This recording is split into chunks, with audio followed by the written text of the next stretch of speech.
All right. I mean, now shit is set up. Cool. Mm-hmm. All right. So tell me. I know you just got back from Texas, so let me know how the trip was. Oh no. Yeah. Texas, man. Texas is wild, as I'm sure most people think Texas is like a certain thing, but actually it's a beautiful place. Like it's really diverse and Yeah. there's a lot of amazing people there. So What did you do when you? Why did you go out there? Was it it personal was reasons it that was you my had? grandma's birthday. Yeah, Okay. Easter. How long? Oh, okay. Her birthday was on the 4th. Yeah. When was the last time you went to Texas? Before that, in August. Oh, okay, so you go pretty frequently. Yeah, I like at least once a year. I know you're from Texas, so you're better than me. My family can't get me to go to California. It's been like fuck, man. Like almost 4 or 5 years. Yeah. I need to go back though. I need Mm. to. At first, I was like, man, I don't feel like dealing with negative ass people. I Oh don't feel yeah. like dealing. I was going through some shit. Like I don't like dealing with anybody's kind of like drama because I got my own drama, my own things I'm dealing with. Mm-hmm. So when I go home and then I feel like people are comparing themselves to me, I'm just like, I don't have time for this shit. But what I'm realizing is that people just go through. People fluctuate. They have their good days, their bad days, and our energy and our mindset kind of go like this. And sometimes it's not personal. Yeah. So Like we're a combination of all those things put into exactly, one. exactly. Because I can have a conversation with like a friend, a family member, or even a stranger, and then I could be like, "Oh, fuck this person. This person an asshole." Then I can talk to him another time on the phone, and it's a completely different person. So I'm coming to realize that because I see it in myself. I know that might being mindful of my own thoughts and surrounding myself around the right people. Kind of, Yeah. it helps me create that environment. So I definitely need to go back home and cut my own bullshit out and see everybody. It's hard to go back to your roots, like we had talked about, of like things changing, Yeah, and then also like not letting that drama like pull on you, and yeah. realizing that it's not yours, and you can like let those things go. You That's know, the hardest thing. I was reading that link you sent me about Mars. Mars being basically a living planet, but then now Mars is a dead planet. Oh yeah, yeah. So within that article, it mentioned that like the Earth, it has like a magnetic field around it, and I guess it has these solar waves. Uh huh. And due to those solar waves, I guess that like breaks down the atmosphere. But Earth for whatever reason has like a strong magnetic shield. So just focus on magnets. That's how it feels, man. When you go home, you can feel like I used to. This is the way I used to say, like, I feel like I'm becoming my old self. Is what it is that different environments have different energies. Yeah, the and you can energy see for that sure. energy like pulling you in. And when I get pulled in, I feel like I'm becoming my old self again. But really, it's like a magnetic pull. You get around people. It's like negative energy. If you get around some people who are negative, and say you're just a positive person, you get around people who are negative, they could feel that you're positive, and you can feel that they're negative, and you can Yeah. feel like that tension. It's like a magnetic pull. You like feel the energy. Yeah. Yeah, I think there's even though we don't talk about that aspect in science, but I think all of it's connected. The way the solar system works, the way the universe works, with energy, magnetic, pulls. Even the women you deal with, I feel like you naturally gravitate to the people who are on that same vibe, pull, whatever. What's so Yeah. funny, man? You guys gotta. Hopefully, the sound on that doesn't come up. Oh no, I just saw your neighbor, but it was cool. Whatever. No, it's I think you're right, because when we think of even like you were talking about the earth being alive, Yeah. like in a lot of cultures, yeah, it is a living thing, or like you respect it as life, and then a lot of times, like nowadays, we see it as like a commodity or something, but it resonates with you like when you're outside, how it's been told to that you're like if you're in a negative space or you're having a hard time, like if you just take a walk, right, and you go out and you're like with the trees or with the animals or like in a green space, right, with the earth, then it like uplifts you in a way. So It changes your vibe. yeah, and like you said with people, like you can tell if people have kind of like if there's like that aura of negativity, like you can feel that, or like you can see it in their eyes, or like same with positive folks. So it's like you can read those kinds of things. Do you still go through that? Do I? Like for the most part, like on a daily basis, how do you usually feel? Oh yeah, no, I'm like you said, we're dynamic beings. Humans have the range and the spectrum, Yeah. and we go back and forth. So sometimes, yeah, there's like stuff that I have to deal with. But like you mentioned, going back home, like I grew up, that affect you. So yeah, we still.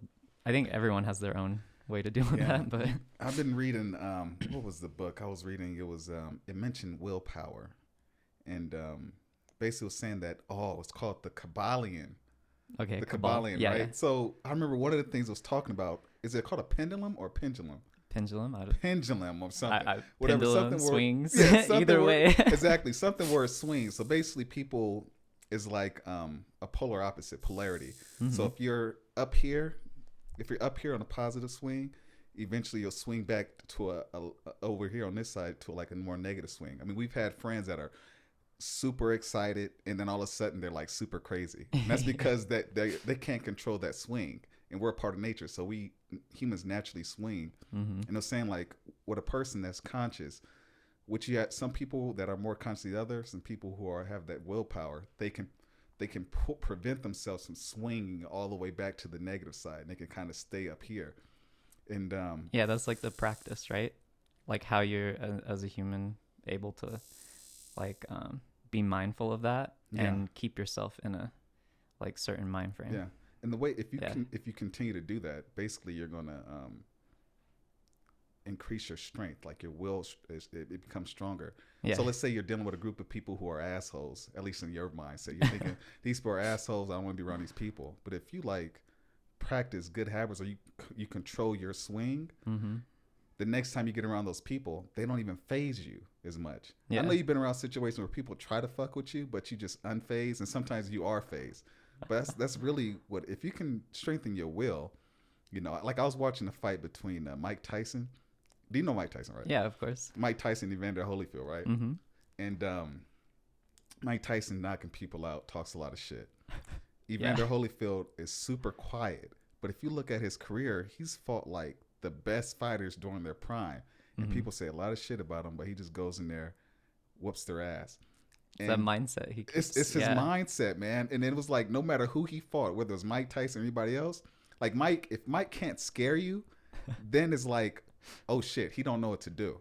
He starts to overthink and he becomes fearful. He can't use that card against him. Yeah, exactly. Whatever energy he put out there, it comes back to him. Mm-hmm. And Evander was always really positive. And whatever you brought at Evander, because he worked so hard, his will was so strong, he didn't give a fuck. He was gonna knock you out, man. And that's why, you know, basically, if you can practice that habit, you can like get through all that drama and whatnot. His inner core, like the earth, was strong. Yeah. And he created a magnetic field that protected him from any radiation coming from places. Yeah, that's pretty funny. Yeah, you're right, man. Yeah, that's exactly what it is. I'm glad you applied it in that way. But that's how it is, man. I noticed I've just been a lot happier recently. Mm-hmm. You know, I know we've known each other. Shit. Really, since I've been in Utah. I met you my first year in Utah. It was at 2009, 2010. Yeah, I met you my first year. So that was like... It's been a while. Yeah, it's been a long time, man. And I know you've seen like visual changes in me. Because mm-hmm. I used to dress way differently. Oh, yeah, people change. Yeah. You know, and I wasn't aware of it. But if I would have like, if somebody would have spoke to me back then, I would have told them I was happy, I was confident. But when I look back, like maybe I wasn't completely as like, I want to say like in my aura, my good aura at that time. You know? I feel like I always had good intentions, but I was a good person with negative habits that kind of got in my way, and I kind of removed some of those habits. Yeah. You know, right now, whatever. So that's like when we were talking about the core, like where does you start, like with yourself, right? Yeah. To be able to, like move that forward or grow in that way. So. What's the plan for you though, man? I mean, since you've been back in Texas, what's going on now? Like, what do you? Oh man, yeah, it was a lot of, I guess, things where it's like some of the things we're talking about. Like my mom would always say, like, oh, if there's people who are like negative towards you, the best thing you could do is like kill them with kindness. Okay, that was my fault. Oh, you're good, man. Anyways, like you're saying, the best thing you could do is kill them with kindness. Yeah, like if people are being negative towards you, like we'll take that Mike Tyson example, right? He wasn't feeding that negativity, because when you feed it, it's like a fire, like it'll just keep growing. Yeah. But if you feed it with like niceness or like like kindness, it's really hard to be negative to someone who's being kind to you, because it like throws you off, right?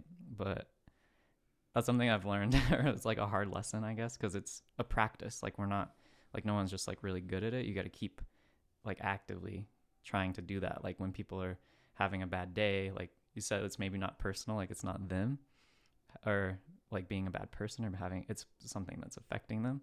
So then if you show kindness, you can like also bring them out of that, right? Just like we talked about, if you go outside, like the earth is like that energy, that positivity. But then if you're like, you're putting that out there too, then it's hard for people to. No, I get what you're saying, man. But I mean, there is situations where like there are folks, I mean, you probably can't like change the negativity, so it's better to like step away. Yeah. But yeah, it's just a practice. Like if everyone did that, I think it would be a lot, like to be mindful of that, like being kind to folks who maybe are in that negative space or pointing it at you, because it's like that magnetism, right? Like it reflects it off, or like it doesn't enable them to like feed that negativity. So you know, it's kind of weird because I come from a family of shit talkers. Oh yeah. My mom talks a lot of shit. Mm-hmm. Like my mom was telling me she got into it with a coworker. It was really her boss. Oh yeah. And she was like, her boss tried her, and my mom started talking shit, and she said, "We can go, and I promise you, you won't win." Yeah. She said, "You won't win," and so she said the people at the job call my mom the boss, even though she's not the boss, because my mom is like that. She'll go off on you. Oh yeah. And she'll get into a cap. She can crack jokes with you, go toe to toe with you when it comes to words. And my dad is a bully. My mom won't mess. If you're good, if you're cool, my mom's cool.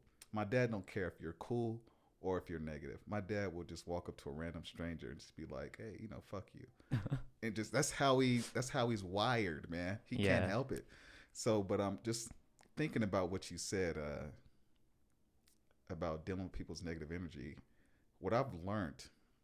It's something I've been struggling with. I'm still struggling with, and I'm getting better at it, because I can, you know how they say I feel like there's less weight on my shoulders. I can feel like there's just less stress in my body. Mm-hmm. But I remember just as a kid, whenever somebody, because my mom, she taught me when I was like a baby, man, like if somebody's like messing with you, slap the shit out of them. Like she even told me like one time my cousin was like scratching me, and I was just crying. And she was like, "Next time he scratch you, smack the shit out of him."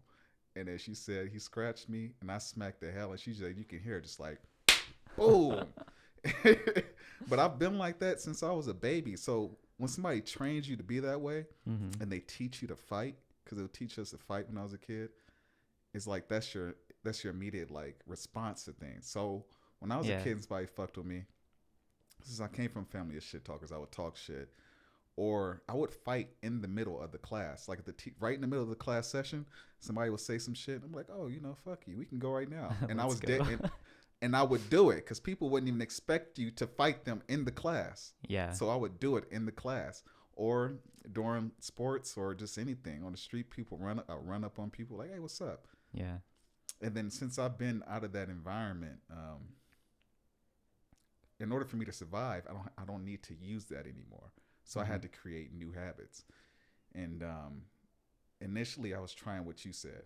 Like when somebody's like being a dick, because it doesn't matter where you're at. You're going to meet dicks, you know? Yep. And on the surface, being here in Utah's a beautiful state. Mm-hmm. And I was saying people in Utah are in more better shape than people in California on average, at least from where I'm at. So just in where we're at, everything on the surface looks beautiful, but if you really get to know people, you can see people still have their own shit that they're dealing with.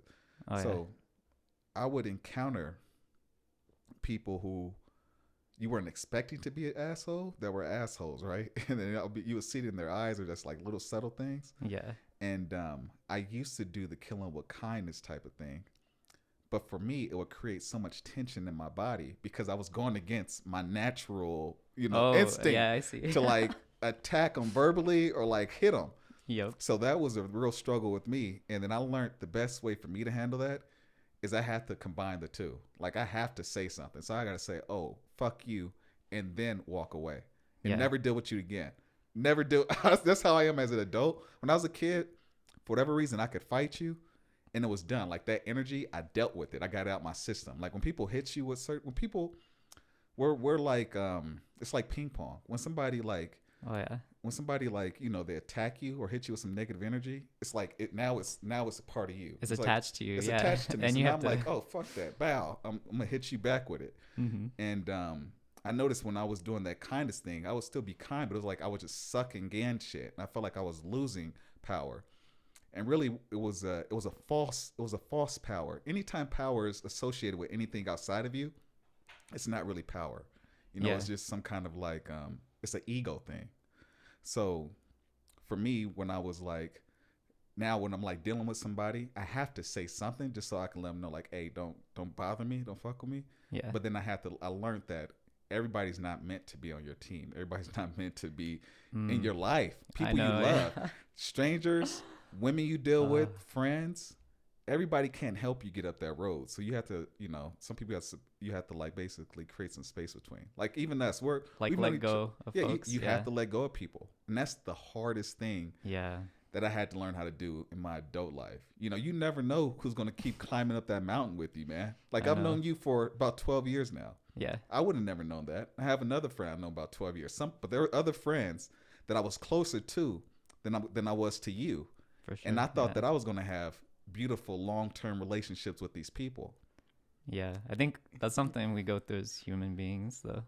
Yeah, like all of us, in a way. So no, there's some truth to that for sure. You can't judge people either. Just like I said, I have my negative thoughts and I go through my shit. Yeah.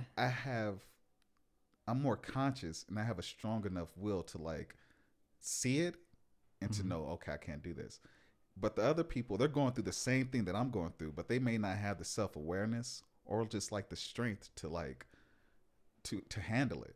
So they deal with it in the way they deal with it. Those reactions, yeah. Yeah, and me understanding that, it's hard for me to even hate somebody like that or be upset with somebody because I've been through it. Yeah, because like once you know and you've like set yourself up to or trained your mind to deal with it a different way, but you've been there, so you like empathize with that. Like that's another hard thing too. Like as you folks that maybe, because like you said, we have that inside of us, like both the spectrum or the pendulum.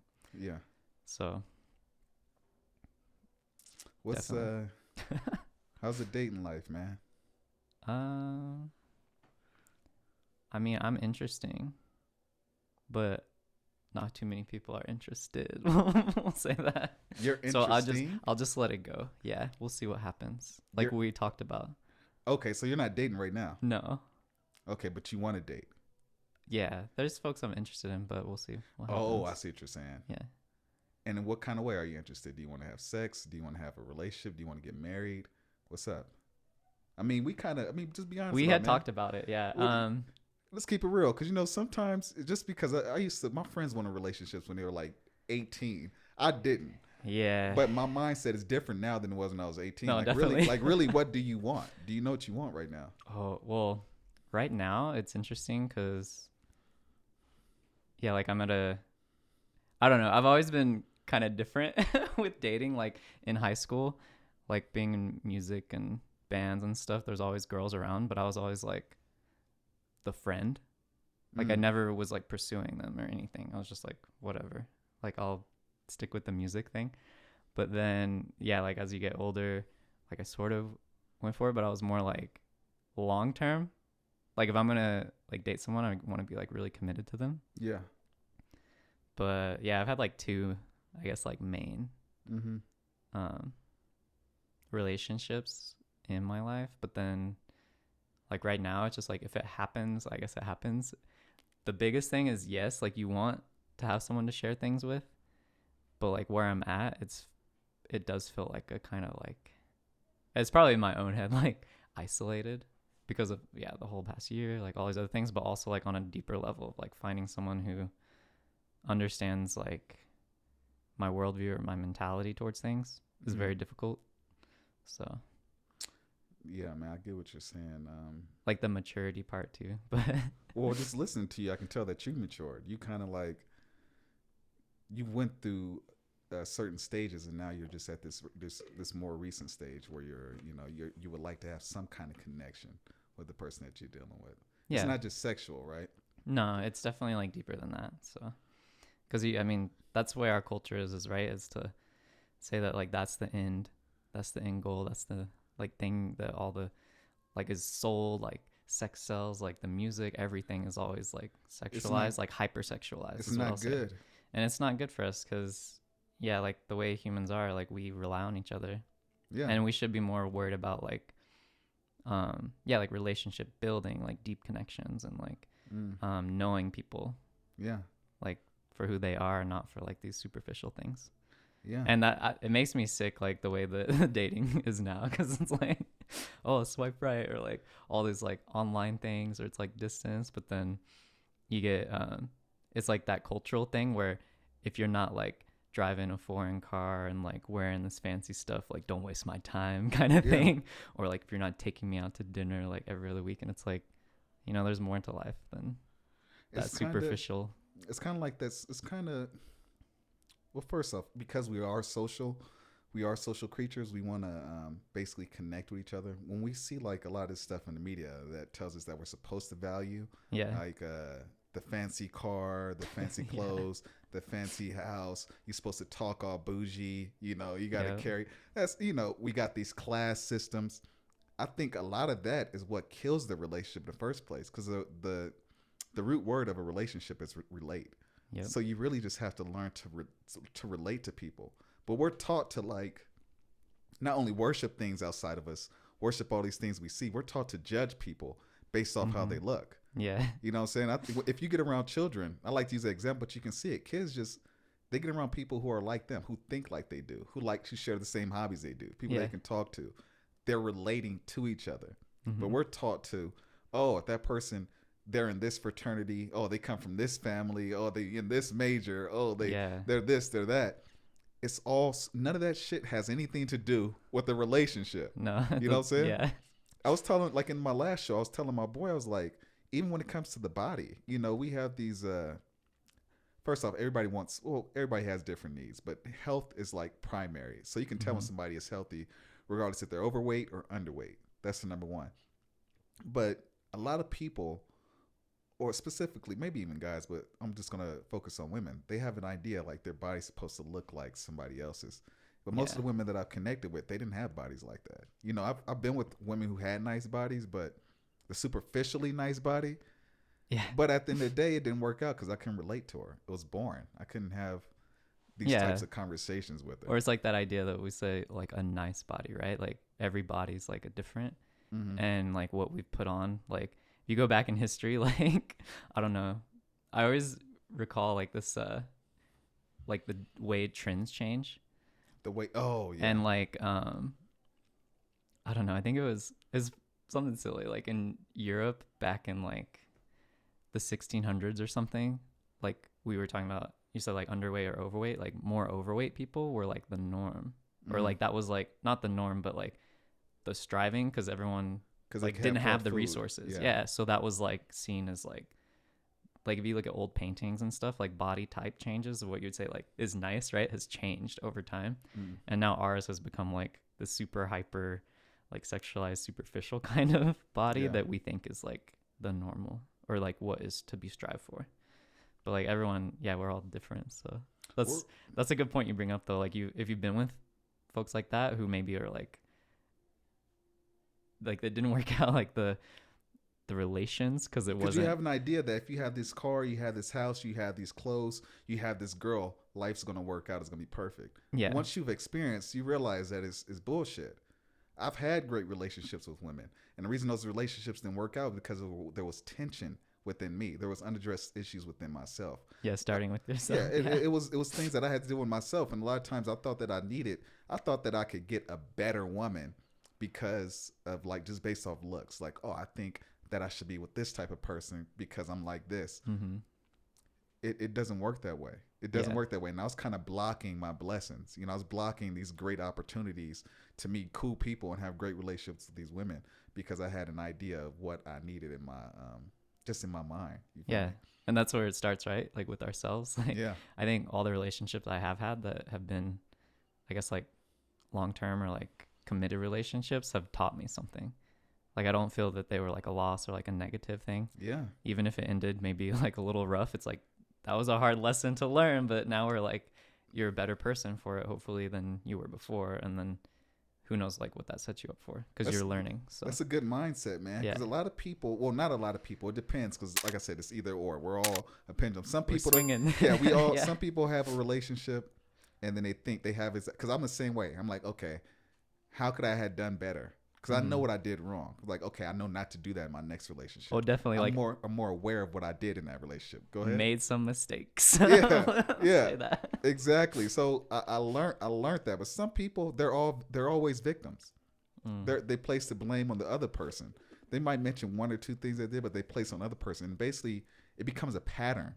Yeah. And if you continue to put the responsibility on somebody else or something outside of you, your whole life you're creating a victim mindset, and it's just like it's just snowballs, you know. It's a projection too of not fixing the self and putting it on other people, right? Exactly. So, That's exactly what it is, man.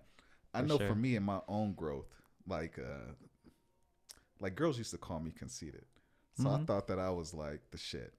I'm still pretty confident, but I'm nowhere near where I was at before. I'm just kind of like whatever comes now, you know. Yeah. But I remember I was conceited, and I used to look at a girl's toes. If one of her toenails wasn't painted correctly, Oh, no. screw you. I was like that. I thought that she should be happy that I even hooked up with her. Now I do feel like on some level today, because before I would just have sex. I was just having sex to have sex. But now I'm very careful who I have sex with. Like I have to speak to you, I have to see what you're about, because sex wouldn't be good for me. So I think in that way, the sex is special. But back then I thought that, you know, you were just lucky that I gave you some penis. You know, that's how I felt back then. Yeah. But then I did have these I want to say in the process of doing that, I did meet women who cared about me and that I cared about. Yeah. You can feel it, man. There's a difference between having sex with somebody and then having sex with somebody that you have feelings for, you start to care for. And because like I wasn't connection really, with. Yeah. Exactly. And because I wasn't ready for that at that young age, I had enough awareness to be like, to push them away or to let them go, because I would have hurt them ultimately because I wasn't ready for that relationship. Yeah. And I had to tell a woman that recently, but it's the truth. You know, I wasn't ready for that, for what I was getting into. And I had to, some more learning had to happen. I had to have more experiences. I had to get myself correct before I can actually step into something responsibly. Yeah. know? Like they say, it's like, how can you love someone if you haven't loved yourself? Yeah. You know, so. Yeah. You know, sometimes it's, but it's hard to love yourself the most because like we're, I think, so critical of, like you're saying, the image of like ourselves or what people tell us we should be, or like all these things that influence like our self-image, that it's like, yeah, the hardest person to love is yourself, but you can't love someone until you do that. Sometimes I wonder, I mean, how would people think of themselves if there wasn't mirrors? Like, what if there were never mirrors? Oh yeah. You know, how would you behave then? You know, if you had no idea really of like how you looked, you just were more aware of how you felt. Like, how would you respond to people and situations in life then? Without that reflection. Yeah. That's a wild thought too. Well, you know, I think, like, I get guys, you know, people compare themselves. I mean, height wise, you know, when you're short, you know, you can tell when you're short. You can tell. I'm like 5'6". What do you do? I'm 6'2". Yeah. Well, with my boots on, I'm like 6'3", 6'4", to be honest. With my boots on, I'm pretty huge with the boots on. Yeah. But just standing without the shoes, I'm 6'2". So, yeah. It's cool. I've been there too, where it's like the girl goes for the tall guy, not the short guy, but it's fine. Some girls like short guys too. I mean, well, put it like this. Regardless of how you look, there's plenty of ugly people that have babies. So I don't think people should worry too much. I think, yes, there's some people with better bodies, whatever, but at the end of the day, there's always somebody that likes you, man. You know? I mean, it's subjective, right? So, like someone, it's like if that situation, like in a relationship, didn't work out, and you're like, oh, you didn't love me, but someone else will. Like, there's always that. What's your so. type? My type? Your type. Oh man, I don't know. Like, you know what you like. I do know what I like, but then people, I know where it comes from too. But then there's also like some discussion of like how that might be problematic and some other things. But I'll give you a little hint. So like, I want to know all of what. so it's interesting because like I said, like being from Germany, like my most of my family's actually gingers. So like the first girl I ever like, most of the women I've been with, well, white women I've been with, were yeah, redheads. but like, ironically, yeah, like I'm gonna say the lady I lost my virginity to was like a ginger, and that was like the first time. But then I haven't really dated any white girls, which is interesting too. Mm-hmm. But I think it's like my first one, it was when I was in high school. I like lived in a pretty diverse neighborhood. Yeah. Like I was one of the few white kids on like my bus. So like most of the girls that I would talk to were like Hispanic, or like my good friends were from El Salvador. Yeah. So like that was like, I guess, my type, because that's what I was around. You know what I Same. mean? So I've had the same thing. My initial type was black, Latino, and Tongan, but that's because of the women that I was around all the time. And then like on my really good relationships, I haven't really dated, I guess, like white girls, but it's like I'm not like actively trying to do that. It just like that's kind of how it plays out. Yeah. But I mean, I'm open to it. Like, yeah, obviously. Well, for me, what's so weird is that growing up, like my beauty standard was based off of black women, Tongan women, and Mexican women. But because of my athleticism, I was given a lot of opportunities. So I went to like a pretty prestigious high school. Mm-hmm. Then I came to Utah. So most of my relationships have been with white women. And being in Utah, I mean, I get a lot of looks. Women find me attractive, but I've noticed that the women that were most aggressive towards me that were white were from overseas, European women. They gave me, you know, they're really like, will come for me. And I haven't dated too many African American black women. Most of the black women that I've dated were foreign. They're either from like, you know, Haiti. They were like, or from like Africa or something like that. Yeah. They were just more aggressive. I think if I were to date women back home, I'll probably date more African American women, but I just haven't been around them that much to really have that experience. So, but I mean, yeah, when you think about types, like my type would be like a decolonial baddie. A decolonial baddie? Yes, sir. That's what is that? What is that? What like does that even mean? Yeah, let's talk about it. Well, colonialism, right? Like our whole society, all those. Well, no, that's not necessarily what it means, right? Okay.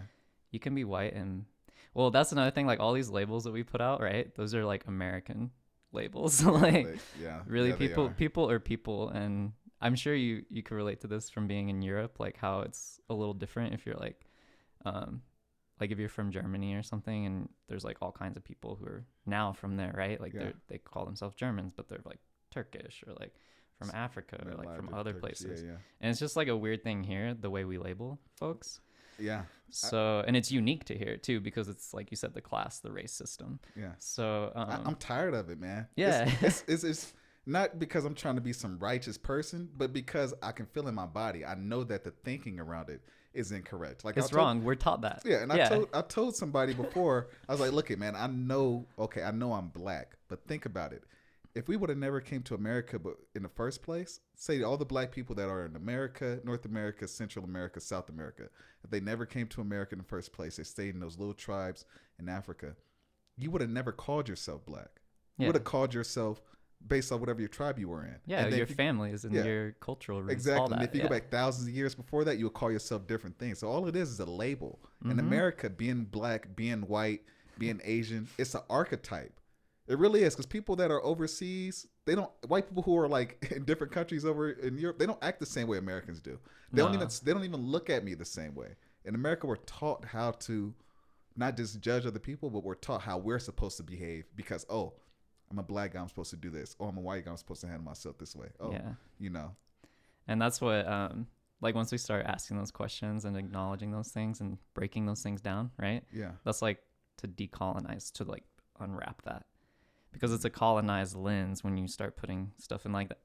I know, talking about Europeans, like, I mean, they're colonists too, but there's a root there where, like, before they were Christianized and stuff, like, we still had like traditional cultures too. So like there's a way to, I would say, to decolonize Europeans. But like where we're at now, the biggest thing is like those labels you're talking about, but also like recognizing like where we are, like Utah. Why do they call it Utah? We talk about the Utes and like the indigenous people, and like giving a voice to those silence things where maybe we've been put into these boxes that are like created from a colonized lens, but they're really like, they're not true. As we know, like when we're kids, we don't see the world that way.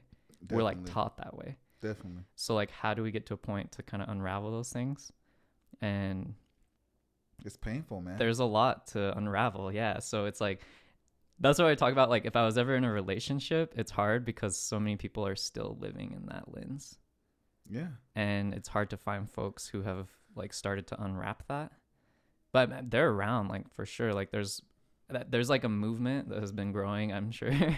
Like you've tapped into it too, but it's like people are waking up to that, and the world's changing really fast to kind of unravel those things, to the point where like society's like, whoa, because they hang on to those things because that's their power and their control over people. So yeah, and talking about all those things, like wrapping that up, it's hard to living in 2021 sometimes is like wild, because you're like the connections where people I'm sure there's like-minded people, but sometimes you do feel, or at least for me, like I feel like when I'm around people who maybe haven't gotten that far, it's hard to relate.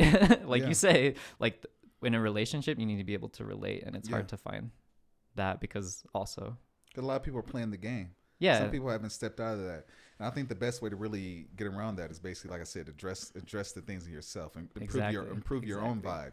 Because I have noticed that I've been getting around attracting more conscious people. So I'm thinking, like, I was just telling a friend, I was like, I don't know if it's the fact that more people are becoming conscious, or is it the fact that I've changed my vibe and now I'm attracting these people that I just didn't see before, you know? So I mean, I haven't figured that out yet. Because your energy, you're putting it out, and then it connects with all that magnetism, right? Like exactly, you attract those things. So if you put it out there, exactly, man. It's kind of like I'm realizing.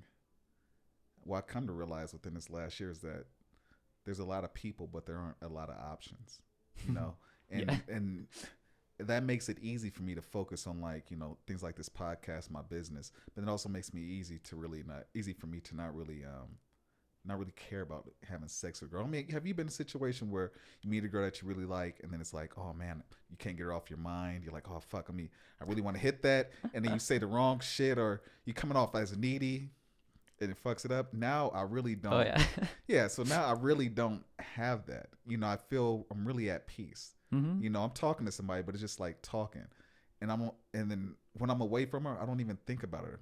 You know, so I think about her sometimes, but not really. It's just different now that I'm in this state. I'm more like in a more relaxed, more just kind of like, you know, see whatever kind of happens kind of state. Yeah, like if y'all have friends and y'all hang out and you enjoy each other's company, then it's cool. Then it's cool. Yeah, exactly. See what happens, and I realize is that because of this, I realize that there really isn't that many options, because I'm not going to put all my energy into somebody if they're not even providing the space to get to know me. So if we're not getting to know each other, I'm not going to, you know, be sexually attracted to you. Yeah, to that just like superficial, for real, like, I mean, first layer. Yeah, I don't even have Instagram on my phone, but when I do have it on, I make a post. You know, there was a period of time when like all these Instagram booty models were like the thing. You know, it's still like the thing, but it's kind of like, still going, yeah. But now it's like when I see one, I'm kind of like, you know, whatever. You know, I really don't. It doesn't really grab me the same way it did before. Social media is pretty wild right now. Some of those memes crack me up though, man. I mean, hey, the culture, I love it though. Yeah, there's some really good ones. You should check out the decolonized memes. That's the best. No. Okay, I'll check out some of them. But I'll get lost in it, man. Like, don't get lost in the sauce, D. That's what happens. That's what happens, man. I'll be cracking up for like, and what's so bad is that once you start looking at it, when I go off, say I get off the app and I go on about my day, I'll still be thinking about it. You know, I Yeah. was like, shit, I gotta stop looking at this There's shit. some good like healing humor, and I mean like laughter is healing, you know? So like having that kind of thing, but yeah, I think people get caught up in like the likes and the numbers and like comparing to other people. So like even with mine, I try not to like I'm a very private person. Like I don't post any like Me too. too many things about myself, but I like doing like landscapes and like the land and like connecting things to like maybe narratives people haven't thought about before. So that's like what I use it for. But it's a platform, right? So it's like whatever, it's a platform that could be used like a tool. So it's like you can use it, but don't let it use you, if that's a way to think about it. That's exactly why I got on it. After I planned this out a long time ago. Yeah, this So is a it's a long nice a space. long So. time ago, before I graduated, I planned it out. So when you're a student, the Apple provides like a discount on all their software Oh for yeah, like $200 for everything. being part of the university Yeah. is a great So I bought connection. everything right before I graduated. I bought everything. And then, I knew for my job I was going to stay there for this amount of time, and I was going to start planning for this or whatnot. Yeah. But anyways, you mentioned a point about like you're going to do landscaping. I just bought my last camera. I'm not buying no more cameras for a minute. Oh yeah. I bought a Canon, like this Canon R5. Oh nice. So I'm going to be doing, and I was going to hit you up about it, later to do some landscaping.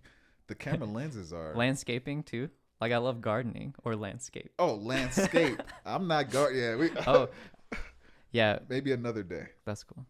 But yeah, definitely, I'm going to do some of that. I was looking at some of the lenses that they have, and they're just ridiculously expensive. No, man. it's a money game, yeah. But that's the thing. If you have an eye for it, you can use whatever tools, right? But it comes from you. Just like when we think of social media, if you're creating something that's from your heart, then it's gonna like you can grow it organically. But it doesn't have to be like a tool that uses you. Like you can use it to better. So what are you saying about like with the camera lenses though? Are you saying forget it, don't buy the lens? Oh no, I was just saying like yeah, like to get into it, like you get these folks who maybe like spend like $3,000 on a lens, right? And they might not have an eye for it, but they have good quality photos, but it's like not from their heart. Yeah. But like if it's from your heart and you're artistic and you can do it with like anything. Like I see what you're saying. a lot of the photos that I take that people actually really like are from like my freaking Android that's like 7 years old, you know?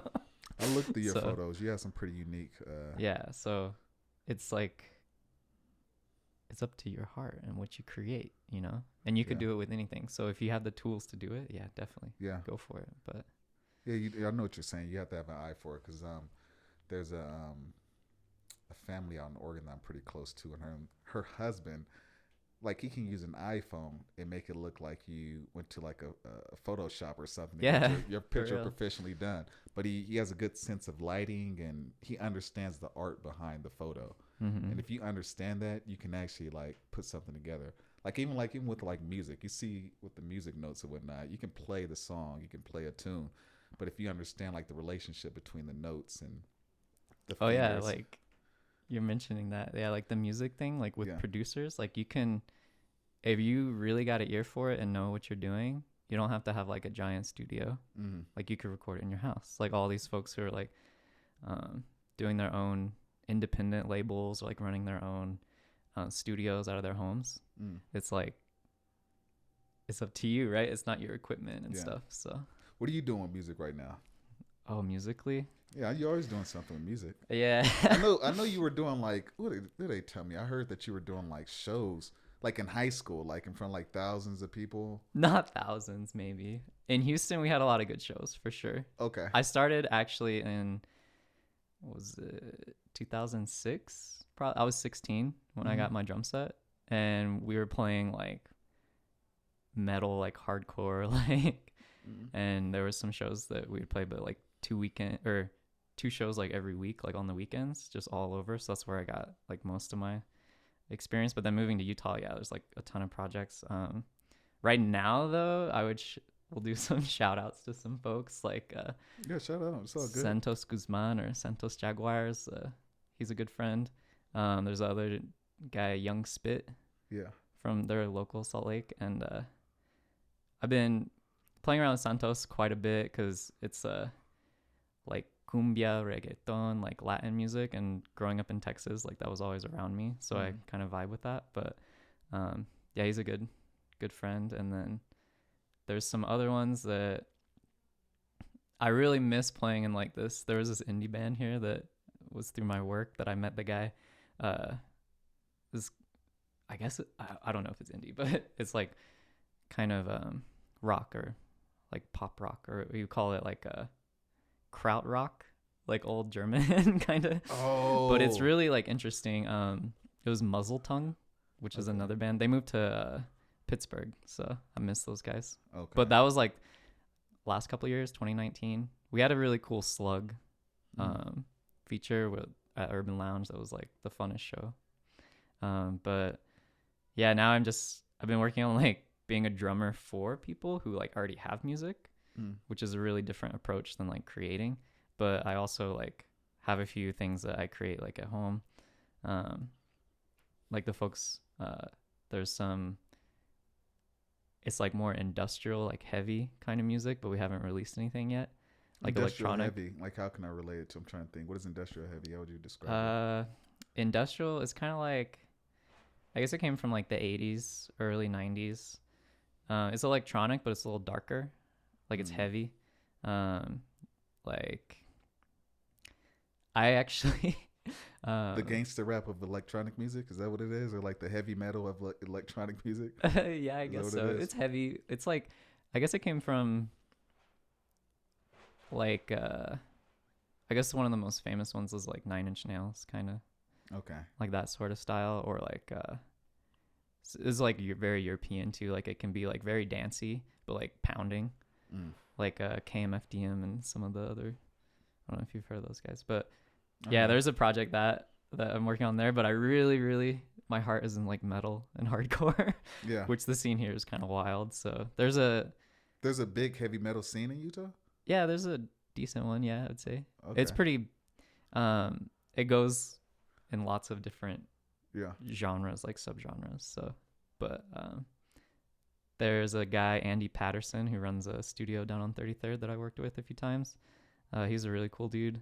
It's kind of like the older generation of metal scene. Like there's a lot of that's what they call doom, or like it's kind of slower, like sludge. There's like all these genres. But then there's a project I'm hopefully gonna start working on real soon. That's like it's some of the guys from an old heavy band, Gaza, and some locals that yeah, we'll see what happens. What are you hoping for? You hoping that you can start recording with them, start performing with them? There's a guy who's he used to be their bassist, but he's basically doing his own solo project, but they might need a drummer. So it's kind of like that, but help building that.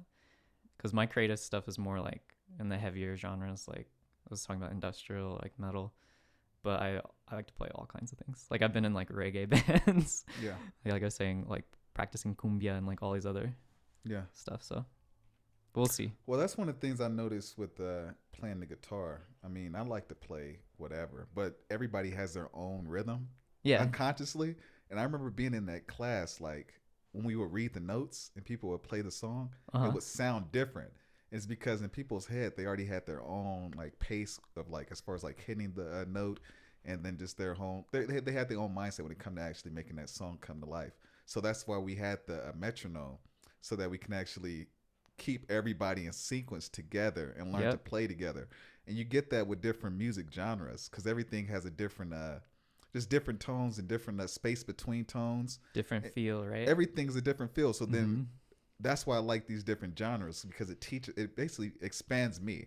It changes my mind, you know. For sure. So I'm learning.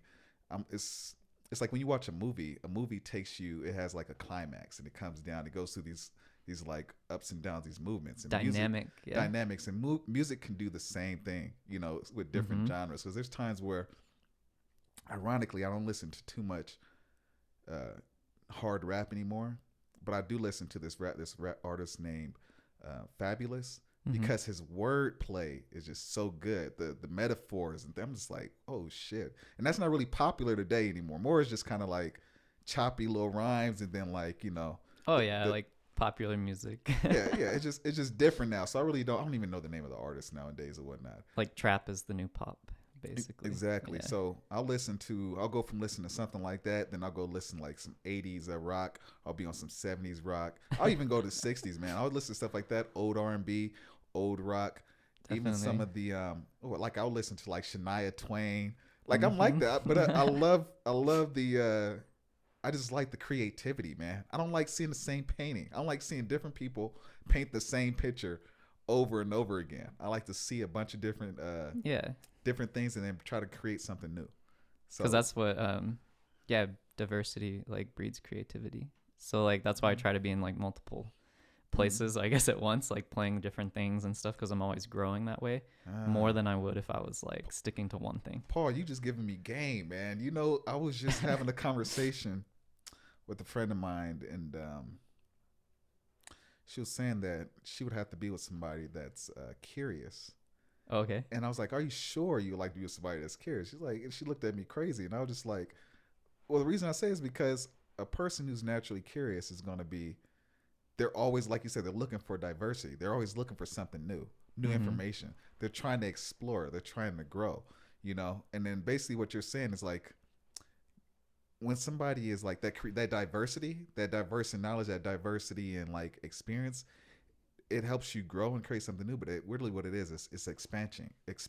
Yeah, because you're building off of something always. Yeah. From someone before, like we were saying, like listen to the classics, right? Like any of the old music from like the past century, you could like tap into, and you see like these cycles come back around, right? Like how the 80s stuff was starting to like come through again. Yeah. And it's like a foundation, but it's building something new.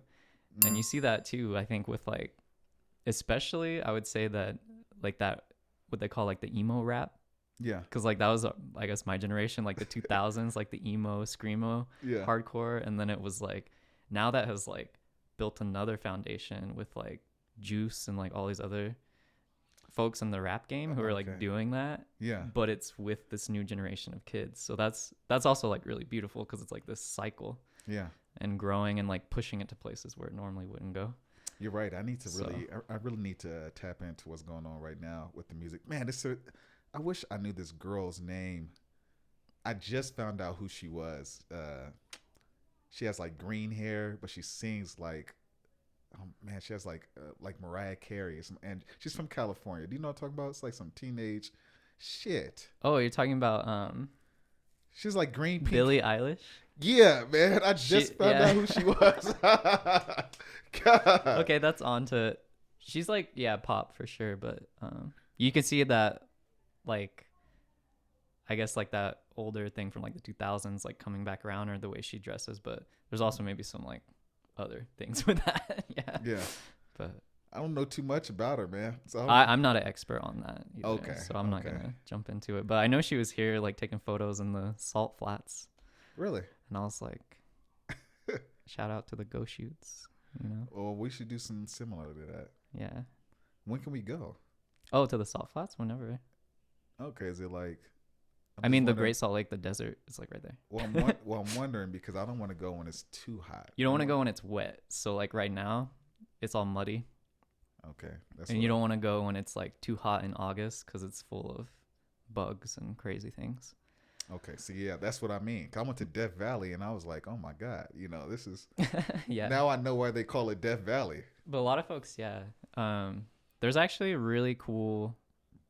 I said before the music here was decent, but I think it's because there hasn't been like a lot of people popping off here, but there's a lot of creatives here. Like in Salt Lake, like there's this own little vibe, own little city, own little like culture, and it's really beautiful, because even locally there's like so many people doing really creative, amazing work. So you know what that is? It's like the music, the image is so controlled in the American culture today. So like, like you have to fit into that. Yeah, so if you put something out there that's different, it's kind of like there's no space for that right now. Like, you know, even for me, like playing the guitar, like there's people who told me like, oh, I wasn't expecting you to play guitar, and like, oh, I don't want. It's like you don't fit into what we're trying to put out there, you know. But I think honestly, I think something like social media and something like, you know, what we have on the internet right now, because there's a lot of space to show your creativity. So I think I think if if those people have like the right, they don't need to hire a marketer, but they have somebody with a marketing mindset and they create that kind of like environment, there'll be Mm-hmm. a way for it to get out. Because like even for this, for example, like for me to create this, I've had to like put a lot of different pieces into place Oh yeah. so that people can actually become aware of what I'm doing. Because I could have just recorded it and then it would have been like, it would have went through in one ear out the other. People wouldn't have paid too much attention to it. Yeah. But if you can create like the environment, the scene, you got the marketing around it, the image, the quality and stuff The like relationships. that. Exactly. And Yeah. then you can help it grow. Yeah. No, for sure. That's like something I heard too. Like we're saying there are these like big waves that people are on, like with the music scene now, or like the culture around music. But like if you're creating something that's from your heart and there's not a scene for it, like, or it's not valued by like the popular, it's like if it's good, like you'll make it, right? Because you're making a way for your own. And that's what we see like with some of those new genres coming out, is like that was the outlier, right? But they just kept at it, and then it created like another wave behind the, I guess, like the main wave, if you know what I'm saying. 100% agree with that, because it's kind of like what your vibe attracts your tribe. Even though it might be different, you're always going to find people who like what you do, Mm-hmm. and then those people are basically like your followers, and they help it grow. Yeah. Word of mouth. And then, like I said, we're social creatures, so people want to be a part of something. It can grow. So if you actually love what you're doing and you have like the right mindset, definitely it will grow. Yeah. Definitely it will definitely take off. Or like what I was saying is if there's not a scene for it, like you create your own scene, right? Mm-hmm. Yeah. And then there will always be people who don't like it too, and we just have to like let those ones go. You have to accept it. Yeah. A lot of like the pain that people have is because they have an idea how things are supposed to be, Mm-hmm. rather than just accepting things as they are. People. Yeah, accept the things you can't change, right? Exactly. Yeah, not everyone's gonna love it, or it is what it is. So Everybody's not gonna like you. There's We people say- there's people who don't like me. I don't know. What I don't understand, man. If I don't like somebody, I don't give them any of my attention, any of my energy. yeah. But there's literally people who don't like me that stalk me, man. I'm like, what the? It's like they want to feel that, yeah. Or what we say, and you might catch on this, but alles good in this good, like all's well that ends well, or all's good, like in the end it'll all end well. In what way are you thinking though? I get what you're saying, but I'm trying to make sure. Are you saying in this human experience, at the end everything will end well, or if you think Yeah, it will end well? It's just like a German saying, like What's alles a good gut saying? in this good. But there's also another one that Say it, what is some of it? my friends say, which is kalt blut alles gut, cold-blooded ends well. Like everything will be fine because you don't have those expectations if you don't like attach. It's like Buddha. Yeah, Buddhism those type of thing. attachments, letting go, being cold-blooded, or like not like having those barriers, then you won't get hurt. Almost. It's kind of like a label we put around it. Well, first off, let's touch base on that. Like, there's a difference between letting something go and being defensive. There's some people who, when you're defensive, or the walls, yeah, exactly, the defensiveness, the walls. What that really is, the reason you have that wall up in the first place is because there's some kind of trauma.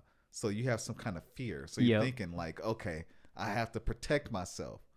But letting go is actually being able to have that experience and not let it affect you, right? And let it go through you. I guess that's more like what we're saying, like cold-blooded. Like you're not letting it heat you up, or like, it's not something that will like catch you on fire. Like you just let it. You know what I want to touch base on? What's that up? Just popped into my head. Yeah, it reminded me a little bit about our conversation we had the last time. Okay. In my last show, my friend, he mentioned, I haven't put this up yet. My friend, he mentioned that he said Latinas in Utah, they go for white guys, but they won't admit it. But in California, they go for the brothers. And we had a conversation about that when we were eating sushi. We were talking about how some guys will use Latinas. And the reason I'm on this topic, the reason this is such a, I'm so focused on this because one of my good friends is a Latina. And she was talking about how she feels like she gets used for, sex until the guy finds a blonde woman, basically. The woman he really wants and whatnot. Yeah. And one of the things that I mentioned to you as well, though, I said it takes two people to play that game. It's Yeah, not like just the white guys are like, I want something exotic. yeah. And the Latinos are like, well, we'll get in with the like Utah white guys and we'll be set or something, exactly, right? exactly. So It's both people. Both people are objectifying each other. each other in those boxes, right? So then we need to take a step back and say, wait a second. Exactly. Latina, that's like a term, right? That we're saying, well, they speak Spanish or they're from like a Latin American country, but like Latin is like in Italy, right? Like the Latin, the Romans. Yes. If you're Latina, like chances are you're probably indigenous to this like land that we're in, but you have been labeled by colonists as something other to displace their own homelands, right? So there's like a weird dynamic too where like if you're an immigrant Latina and you're like going for a white guy, there's like that power play where you can get something out of it, but then the white guy's like, oh, I want something exotic, but really you're the white guys are the ones that are exotic here. Yeah. Like they're not from here. Yeah. Even if their pioneer grandparents came, you know what I'm saying? So exactly there's like saying. There's some backing up we got to do before.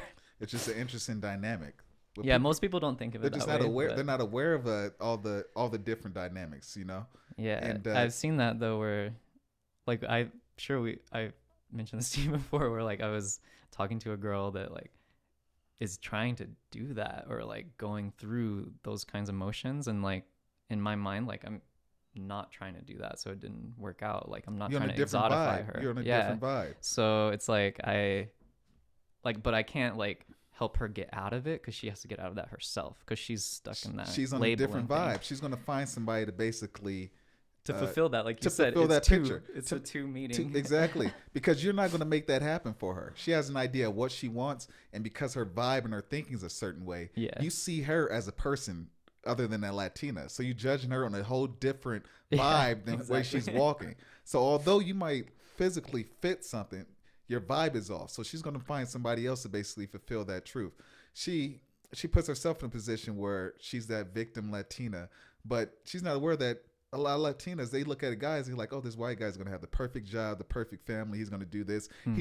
They're both objectifying each other. Neither one of them are trying to get to know the person.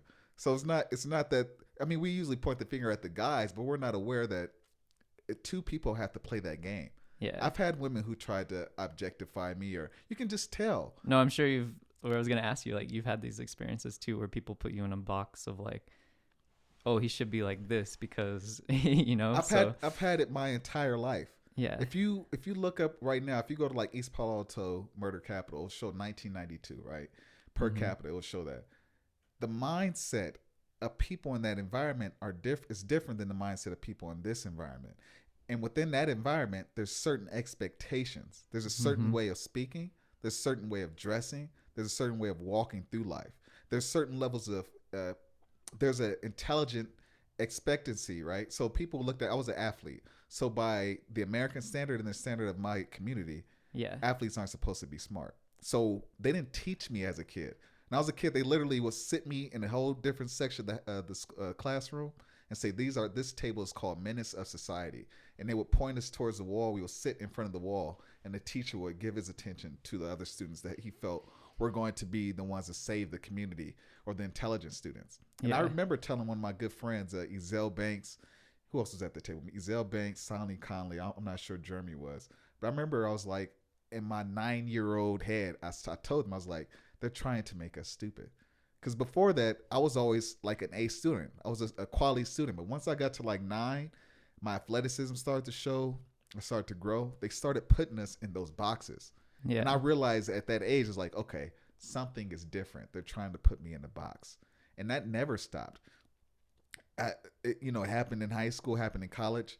But the reason I don't feel bad for myself is because I consciously chose to not put myself in that box. Yeah, because you're... Yeah, some people, this is how it is. Like, some people be like, okay, you're like this. They put this box right here, and some people will go, oh, okay. They'll jump into that box, and that's where they'll stay. Yeah. What I did, they said, oh, this is how you are. And I looked at the box, and I was like, I don't like this. I'm going to walk around this fucking box and then get to where I want to get to, man. Yeah. So basically, you have to choose not to really play that game, because you if Mm-hmm. once you Yeah. that allows, it's kind of like that creativity, that expansion. If you don't fit into societal different ways, you actually have you're in a position where you can actually create the life and the person.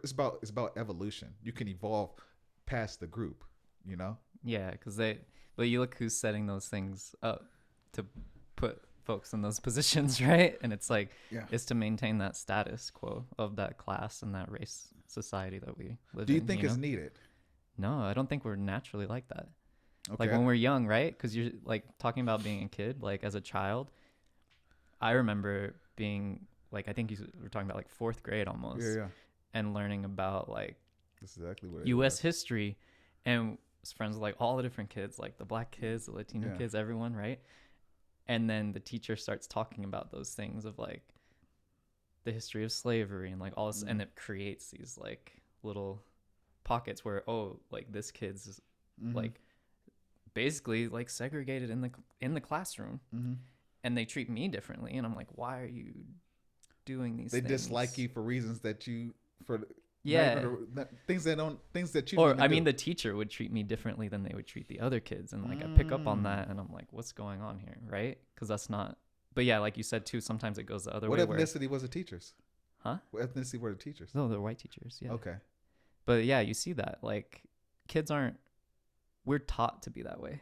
Yeah. By society, we're not like we're not naturally like that. I don't think. Yeah. I mean, there is like this whole like tribal thing where it's like we do have tribalism. Yeah. Tribalism in the sense of like sticking together with like people that are like think you. Like you. Yeah. Think like you. But like in general, I think children, especially if you're a child growing up in a city, like in a diverse place, then you as a kid, like you're friends with a lot of different people. Yeah. So yeah, you don't see people that way. It's taught. Yeah. That's been really hard for me. Really hard for me since I've been in Utah. Yeah, because my pretty homogenous.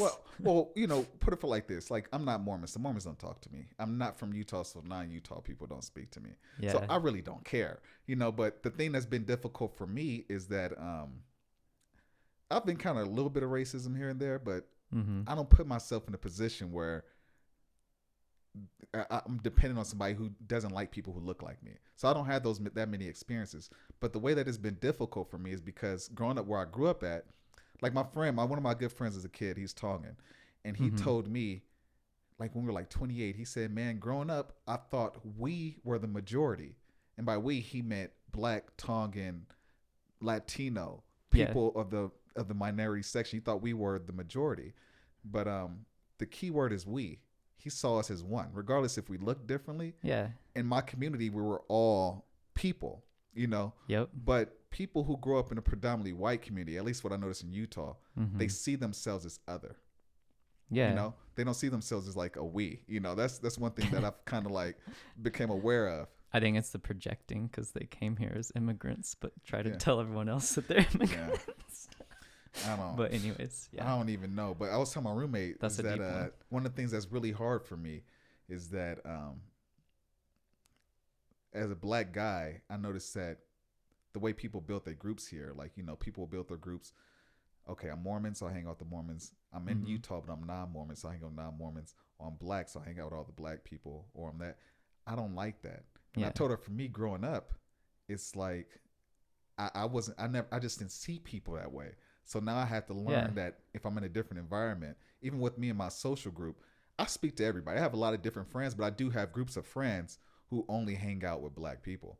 Yeah. And that's where they're comfortable at. And then I know for me just being in that group, because I'm so aware of it, I'm just like, something feels off. I don't like hanging out with these people. You know, and she said that's so, because she's from Idaho. And for Idaho, you know, at least her social group, for the most part, they all hang around white people, but that's where they're comfortable at because that's how they grew up. I said, for me, I said, but for me, it's not normal for me. So for me, I'm like fighting myself. Because you walked around the box, you know? Yeah.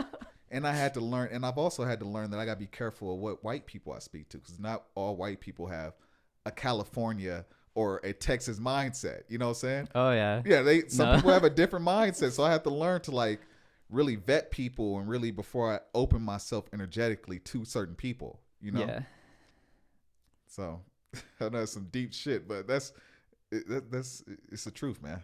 Yeah, it's good to get out there. So Texas mindset though, I was like, because some of the I Texas know it's not. mindset, I bro. was thinking of the city because you were in the city. Yeah, I mostly grew up in Houston, but Okay. then Austin as well. So that's like Well, the Salt Lake of I work for a Texas, company that's yeah. in Dallas, I believe. Yeah. No, there's some beautiful places. Yeah, there, and I so. would say they're pretty cool. And then the company I work for is a very big $1 billion company, and it's really diverse. And I can tell just talking to people online and the way they relate to me and the way we communicate is way different. It's a whole nother level of respect and expectations and peace. And I'm just like, oh, this is new. I'm even working for another company that's in the UK, and it was so funny because during the meeting, I'm the only American. Oh yeah. Right. So I'm the only American, and when I'm speaking to them, it's like I can hear their accent because like I see it on TV. So I'm just listening to the different dialects, and then when I speak, I know in America when we hear the European accent or the English accent, it's like it's seen as like prestigious. We think they're smarter or elegant. And then for them, when they listen to me speak, I could tell this like, oh, this is different. Like they like it when I speak because it's like it puts me at another level. Yeah, it's another level. That's it was funny. Like some people were drinking during the interview. I seen somebody during one of the meetings. Somebody took out a beer and was drinking beer, and people had a good laugh. And I was like, I haven't seen that at all in America. People drinking during work or just talking to the bosses and casually. Oh yeah. So people are a lot more when it comes to like socializing. People socialize differently there, man. The work week is different. It's cool. Yeah. Way more relaxed. So I'm enjoying the experience. I'm enjoying experiencing a different culture. Yeah. So I represent America for this company. It's pretty cool. Yeah, but it's like when you think of what folks think when they hear the word like Utah or Texas, right? Yeah. That's like, what do you think of? Like Utah, people, I always hear it's like, oh, Mormons. But it's like, or Texas, it's like cowboys and like a bunch of other negative things. What did you think when you thought of Utah before you came? What did you think? Well, I didn't know too much. I was like 16, 17. So I saw the desert and I was like, whoa. And then, of course, like... Before you came, what did you think, though? Before you saw the desert? I didn't even know anything about it, honestly. And that's how I was, too. I didn't think anything about you. I was like, oh, just sorry. I think I maybe knew, like, a few bands from here. Like, yeah. I'm going to take it back to the emo thing. But, like, The Used is from Orem. And they kind of blew up, so they were all over. And I was like, band from Utah? What the... Like, what is this? But then, I ended up moving here. So that's kind of crazy. Yeah. I didn't think anything of Utah. I just thought University of Utah, I'll go there for school. I remember somebody telling me before I came that girls like anal sex in Utah. Oh. And I was just like, it just sounds so random for somebody to tell me something like that. I was like, what the hell are you telling me this for? Because they can't have normal. But I didn't even know about Mormons. I didn't know about Mormons till like a year after being in Utah. Oh, yeah. There's a lot of like funny little urban myths like that about this place. But it probably is true in some areas. Maybe. I wouldn't be surprised. I heard there was one where people like just hover on top of each other. They just vibrate on top of each other. We're throwing some shots at BYU right now. Yeah. But I didn't know, man. When somebody told me they were Mormon when I came to Utah, I would have thought that was their first name. I would have not known that it was even a religious group, so... Well, I've definitely had to do some unlearning since I've been here too. Yeah. Like we said about how do we like decolonize our lens in the spaces we're in? Because like, are we really in like Mormon country? But it's called Utah. Like, what does that mean? Let's talk about it, man. I know that you work with a lot of the native groups around here, whatnot. So let's talk about that a little bit. I think. I mean, I can't really talk much about it, but you have a lot of experience. And I didn't really go into it like knowing I was going into it. It kind of like happened. It was ended up happening. But yeah, like for the Utes, right? We claim the name for the university, but it's like the tribe, the Ute tribe, like whose land is the mountains all around from here to like Colorado down to like almost Four Corners and then around. Like that's their homelands. But like, do we really like support them or like acknowledge them when we think of Utah? Probably not. We don't acknowledge them when we think of America. Yeah. Which is sad. It's sad. You don't even see them on anything. But I know a lot of, like I can't speak for natives, but I do know a lot of indigenous folks who maybe like feel a certain way about the university having the name and then using like the feather and some of that stuff, but then some of them also like really gravitate towards that. Like they like that the university is like representing that, but It's like with music. I mean, a lot of people don't associate African Americans with rock and roll. You yeah, know, but that's where like, it came from. Yep. But you know, it's like that. Like you'll meet people within that group who are black people who are aware of that are bitter about it, who are upset. Like, hey, you know what the hell? You know, you get the music, but we get treated like shit. Nobody acknowledges us. And there's some people who just like the fact that the music is getting out there. And I can see this. I can see Native Americans feeling the same way. As like they like that their name is being acknowledged, but there's some people who feel like the culture is being taken. Like it's you like take what you want. appropriated. Yeah, you know. Well, think about like you treat us bad. You talk down on us, look down on us. You know, the football and all of that, like the budgets mm-hmm. that y'all have up there, yeah. and like how much of that goes to like, I don't know, hosting events for tribes. And like there's certain things where the university's working on it, but they're still like way behind. They're full of shit. They're not working on it. Yeah. If they wanted to work on it, they could work on it. There's things that go on internally on the team that I'm not going to speak about because I promised I wouldn't speak about some things. Yeah, but sure. You know, there's things that go on internally, you know, that definitely should not happen. It's things that get said that should not be said. And, you know, just relating that to what you just stated about like helping out these native tribes or whatnot. The funds are there to help these native tribes. It's just the energy and the push for it isn't to help these tribes. Or not even to help, but just to include them. Like when we have like our games, like the flag and like. Well, what they do this. They do this because there's like during halftime. Like I've seen like certain like tribes during like our little like there's a section of the arena where the families sit, and you can see the tribes come into that. Before halftime they'll come into that space. And then they'll leave that space and they'll go into the field during halftime and like do some kind of like show or whatnot. Yeah. But that's the most that I've seen. But yeah, there's a lot of history at the U of like some wild things that have happened. Like even if we take it to like what it was when it started, like Fort Douglas. Yeah. It was like to watch over the Mormons and the natives, and the dude who basically started it was like a general from the Civil War, but he was for the Union. But he ended up doing like the largest Native American massacre, just like up in Logan. Fear. Yeah, because they're like. It's a fear-based mindset. People who treat people like that, they have a I'm gonna get them before they get me mindset. You know, it's man. I was just listening to I listened to this audiobook, The Sea of the Soul, and also read the book because every time I listen to it or I read it, I feel like it touches me in some kind of way. But it was talking about a lot about creation. Yeah. And it was focusing on like we're always creating, whether we're conscious of it or subconscious of it, right?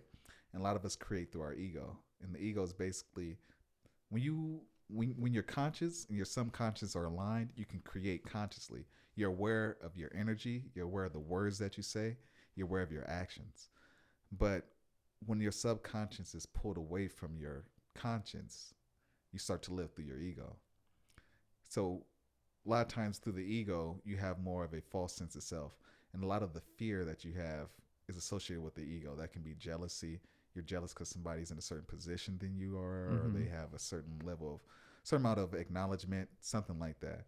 You know, or you have like a revenge mentality. You know, I'm gonna get them before they get me. Or you have a violence. You know, you have these negative mindsets. And basically, in that book, it talks about how our culture, we go through waves. You know, humans, we go through waves. And it's saying that we're moving from a culture and an environment of people who create unconsciously into an environment of people who create consciously. And if you look at a lot of like the wars that we've had over the last 1,000 years, yeah, we've crazy. You know, even like you know, Hitler. If you look at a lot of like the events that we had over the last 1,000 years, a lot of people have been killed. You know, killed, just viciously killed, unconsciously through fear. Yeah, because of like a false sense of fear for who they are or whatever. Yeah. You know, the United States, the United States of America could have been created in the same position that it is today, consciously, with positive energy. The Europeans that came here, they could have got a certain piece of land, defended that land, and over time learned to work with those people. They chose not to. Yeah. Same thing with you take a look at slavery. Think about it. I mean, they brought Africans here to pick flowers. You could have got kids. You could have built a community of people to actually build those fields and to build all that shit to hell could happen. Instead of exploiting people. Yeah. Exactly. You know, but we did a lot of these things out of fear, control, power, false power. Mm-hmm. And and they're still affecting us today. You know what I'm saying? That energy is still here. Yeah. It's so like, it's how do we like cleanse that energy of. You have to address it. Yep. It's like I'm gonna use a house as a metaphor. I like to use it. It's like you go into somebody's house and the house, it just looks beautiful. You know, like you came in here, you like the room. You look at the set like, damn man, this is really cool setup. Mm-hmm. People have the same houses. You go to somebody's house, it's like, whoa, this is a nice ass setup. But every time you leave the house, you get sick. You're like, why am I always sick when I come to this person's house? Why do I always feel sick? And that's kind of how America is. People come here and then they get sick, and it's because the air, the energy, the air within America hasn't been cleared out. Mm-mm. You come to somebody's house, the dust is still under the rug. You're not aware that dust, the fumes are like you're breathing that in. No, yeah, like it's still happening. Like the closest tribe to Salt Lake City, the Goshute, Skull Valley Band of Goshute, they're dealing with like us taking their waste or us taking our waste from Salt Lake City and taking it out there. Like the landfills here are full, so we like export it to the tribe. Mm-hmm.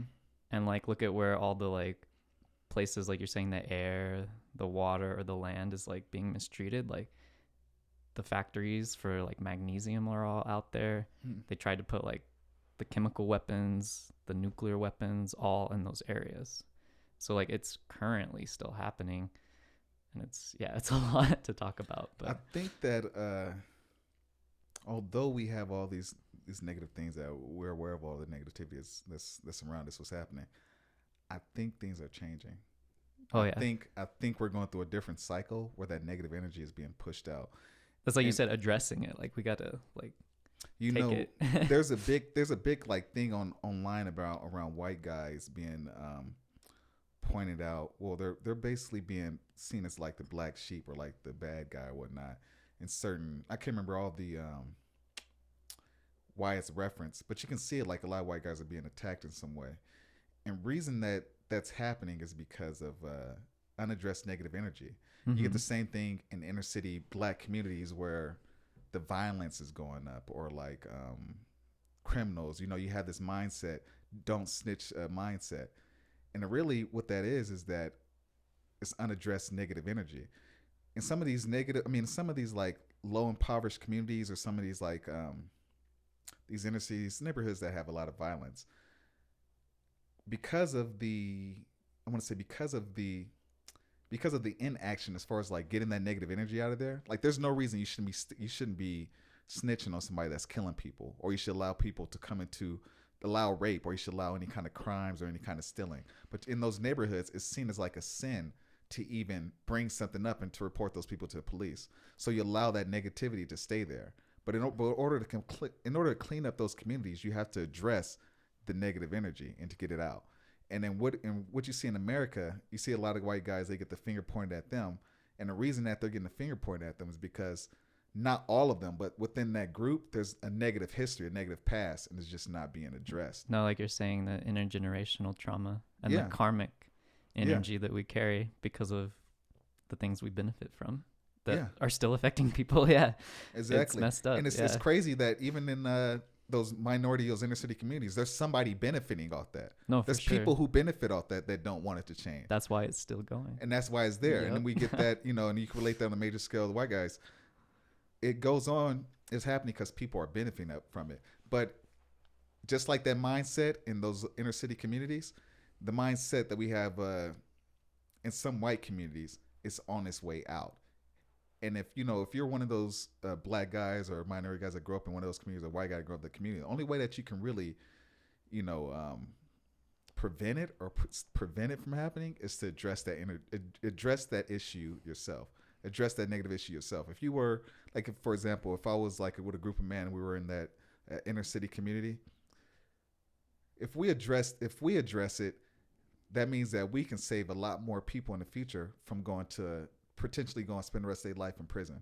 Yeah. You know, I don't know From why I got so dusty. from you, like from your yourself to the people around you, like you can have a big impact, right? And like same Yeah. would go for like folks that if I know them or like are still stuck in those mindsets or still like pushing those things and not noticing the negative that they're putting out, like calling them out on it, right? Like saying like, hey, you probably shouldn't say that. Exactly. Like, So you get exactly what I'm saying. Exactly. Yeah, you're you right. start with yourself to unlearn those things, like decolonize yourself or like change your lens, and then you can affect the people around you. Yeah, which is and then over time it grows. You can yeah, you have that energy or that force to fight back the negativity. yeah, You know, and that's what I'm saying. Like you can tell, like we're going through the shift. a shift right now Yeah. in America.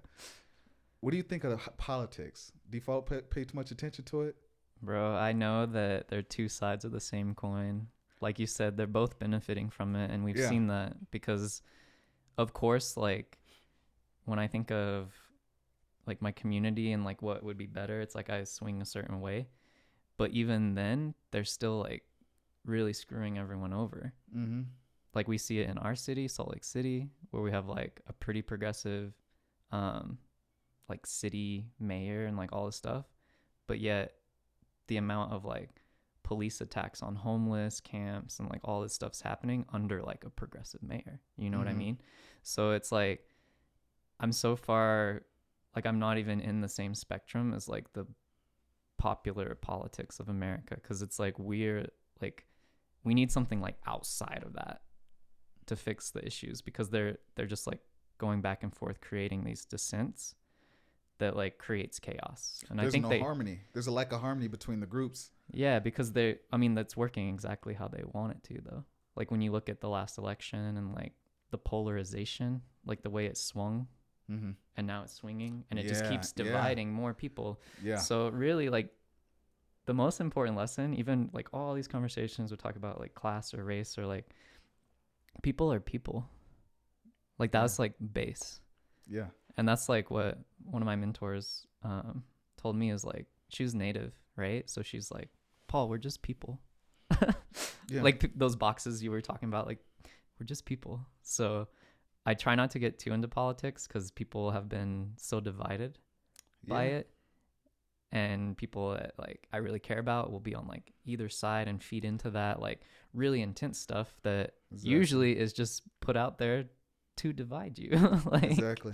So yeah, I don't vibe with the current political thing, but I will do one little thing that's like I'm really happy that the Department of Interior lady is a Native woman, Deb Holland. So that's a huge like change, but it's also like that thing about like how do you dismantle a system using the same tools as the system? Is you can't do that. Talking to you about that. Yeah, before. Like we just need a new I was telling to step away from that because you like yeah, it's a lot of the stuff we're talking about like abolition too, like with the police, like you were saying too, like about snitching or like some of these issues that come up of like distrust of police, like those things are rooted in basically like colonialism, slavery, all these things, and we have to step away from that to envision like a new society that is different. Because like there's issues where I've been like, oh, someone stole from me, like do I call the police?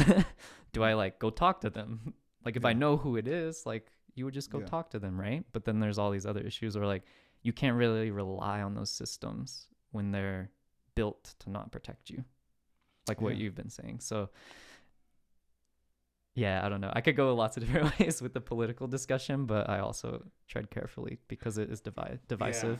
Yeah, definitely. I mean, regarding politics, what I see happening, because pretty much the left is like, that's where all the power is at, you know, a lot of the money and whatnot. So what I see in America, I believe that over time, each state is going to become a lot more liberal. But I think that within maybe in our lifetime or our children's lifetime, what's going to happen is that we're going to have different sub-parties. Because I believe in England, they have about 4 political parties. So I can see America become more liberal as a whole. But because we're so polarized, that people start taking some of these liberal beliefs and they start they'll come up with their own political parties. Yeah, like but we kind of exclude all the third parties, you know what I'm saying? Because it's like that same coin, whether you're like conservative, Republican, or Democrat, they end up doing the same things. Like even in Texas, like being back, it's like the border situation. People It's talk still really so real. much. Really? Yeah, they talk so much crap about like, of course, like Trump was freaking ridiculous. Yeah. Like just learn to zip it. Yeah. But it's like just as bad, if not worse. And it's like, but the mentality of both of them are basically like colonial mentalities. Like they're built on exploiting. They're built on like all the stuff. Like the biggest thing to me, I think, was when Obama was leaving.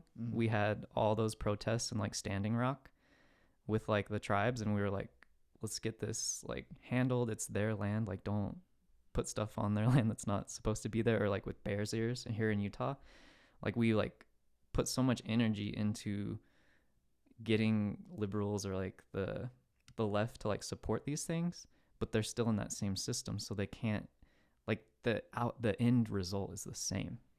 Like people are still getting like tear gassed and like shot at, and which is crazy, and it doesn't change because they're the same coin, you know what I mean? Yeah.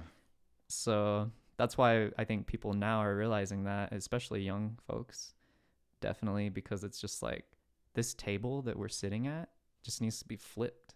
Like people are just ready to flip the table because it's supporting, like some people are still benefiting from it, but it's like getting to the point of like a clean slate. Like the funniest thing is like in America, we talk about like freedom and like rights, like all these things, like inalienable rights. Moving away from it. And it's like, if we really believe those things, the stuff that we do, we wouldn't be doing. It's propaganda.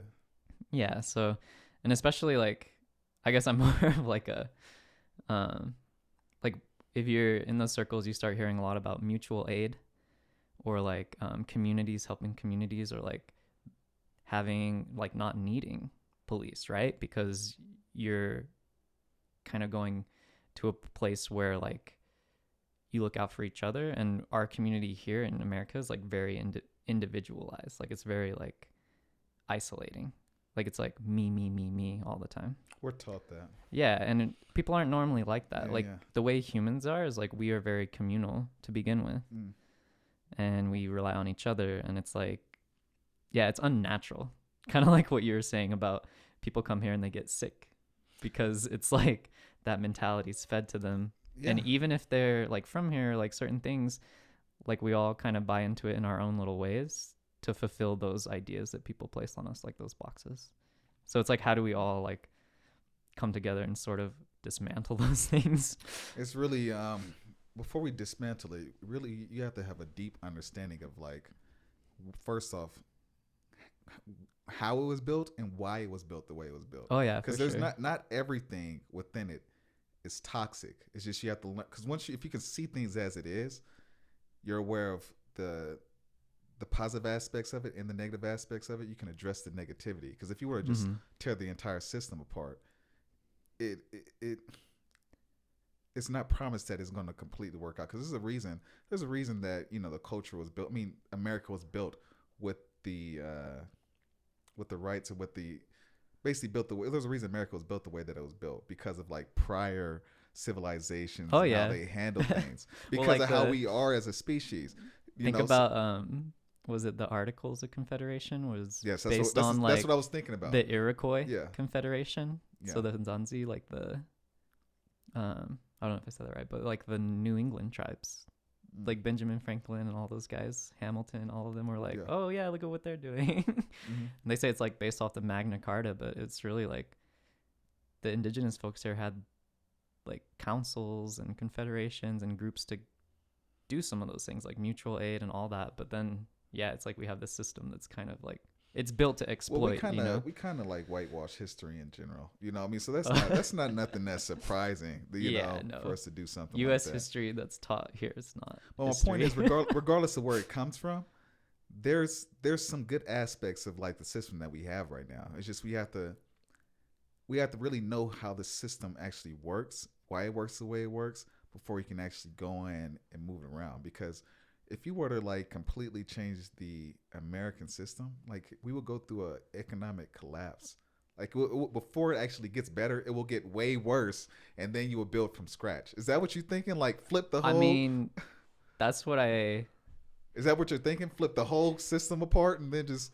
that's what I secretly hope for. Yeah, but I know that It may happen, but that's not a our life. bad thing because I mean, no one should hope for that because it's like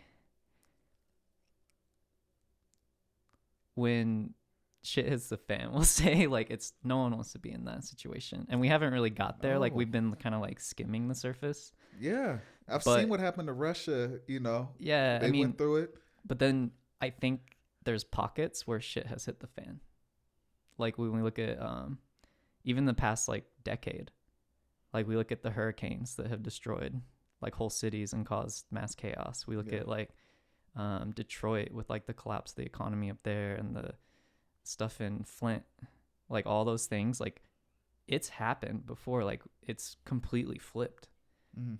and it just happens in little pockets. So people are always like, "Oh, it doesn't affect us," you know. Like when the I earthquake see what happened you're here. saying. There's micro Yeah, examples like it's of it happening. happening currently, but I think what's curious about Utah is like everyone's like always preparedness. Like there's Utah like a doesn't really get strong, affected by like a lot of what's going on outside within America. yeah, but I mean it's still like the city, right? Like Salt Lake has its the same issues as all the other major cities, and they deal with it in like a still like very colonial way. Like there's that power play with like all the stuff happening here. So, but then there's also that big sense of community. Like I feel like there's pockets here where people do support each other and people are very like helpful for their neighbors in ways that other big cities are not. Or not at all. Yeah, Yeah. so there's something special here that like I don't think it has to completely maybe descend as far as like some of those places to build something new, but like I definitely stand by that like it needs to build something new because whatever We need something we new. have currently is not working. We definitely need something new. I'm just not sure of the solution. I mean, I'm pretty good at like taking information and creating something. The thing is that some of that information is private. Yeah, You know? but like what you said about taking it back to knowing the roots, like there's a it's like hashtag land back, right? Like the indigenous folks, they should be I put think up we should, first. Like, and then we have like indigenous control of like the lands that we're in because we're guests in their lands. You know what I'm saying? And then from there, like it's like the whole the BIPOC discussion, like Black, Indigenous, people of color. Like we support the people who like actually built this country. You know what I mean? And then it definitely changes the power dynamic because it has been like a race class thing. That's really what it exactly. You just said it's a race class thing. That's and we have our to culture's built on. dismantle that. Yeah, that's why abolition all the way. So Yeah, I don't know. That's a very long, deep discussion, and I think people are slowly going through different avenues to try to solve it. But there's a lot of the race. I mean, class. This is how I feel about the class. I feel like you're always going to get people who are going to be be more privileged. Some people who are going to have different skill sets, and based off your privilege and your skill set, you're either going to rise in the economy or you're going to fall in the economy. When it comes to the race thing, it just kind of surprises me. You know, honestly, it kind of surprises me because I didn't believe in race. I didn't believe racism was real. You know, honestly, to like my 20s, I thought it was something that was just exaggerated because I was thinking that people think like I think. You know, I'm like, yeah. I was like, it can't be like. What are you talking about? But you'll get people who have never been around people who look like me who will think some like racist shit. And for me, I'm thinking like, what would make you like? What were your parents telling you as a kid? You grew up around, you know, the same type of people your whole life. Because you were taught that. Yeah. Yeah. What were you eating breakfast and then your dad was cracking jokes about a group of people you don't like? How do you get there? You know, that's what I'm wondering. Because I didn't grow up around that, you know, so I'm thinking in order for me to really even to think like that, that means that I would either have to been around people who look like that or I would have had to been taught that. So I just wonder like, how do people like, how does it, because my mind's not wired that way, you know, so I'm wondering like, how do people even get there? Yeah, like what we talked about, how in the it's first place taught, right? It's passed on. that intergenerational trauma. trauma. Yeah. It's trauma. A friend of mine, because before we actually end this thing, a friend of mine, what she was telling me before, she asked me, "Do you feel lonely? Do you ever feel lonely?" Right? Yeah. And then I told her, I was like, "Well, I'm introverted, so I love being alone. Yeah. But if you ask me, do I like being lonely? I mean, do I feel like do I feel lonely? The answer would be no, because I have a lot of people who love me, and I don't have a problem ever attracting people. Whenever if Yeah. I'm doing something, I always meet people." And she was just like, "Well," she said, "I think it's important for you to say something like that." She said, "Because a lot of people feel lonely," and then she was talking about herself. She was basically, but her mother had taught her growing up was like, "Hey, you're gonna die alone, so you need to prepare. You need to like prepare yourself. You need to learn how to take care of yourself. You need to do this because at the end of the day, you're gonna be alone. And you have to die alone." I was never taught that as a kid. Yeah. I was never taught. I was taught nothing specifically in that area, but I know that was something that was never fed to me. Mm-hmm. The fact of being alone and people aren't really going to ever fully accept me. Yeah. Because some people actually walk around thinking that, man. That's like that individualism though, that could like scale to like all those issues of like putting a person, or like if you think of it like a pyramid, like you at the top and then all your relations below, like the people around you, and it all comes back to you being like alone, like she was saying. Or you could look at it like very circular, like you're a part of everyone around you, like we were talking about, or you're a part of like the earth and like all of it, right? Yeah. So when you die, you're really like becoming one with everything. Yeah. So you could look at it like either way, like oh, I'm gonna be alone, or like I'm joining like the rest of creation. Yeah. I don't know if that. No, I get what it's like the lens you're looking through. I get exactly what you're saying. Another thing that she had mentioned to me was this. While we were painting, she helped me paint. She had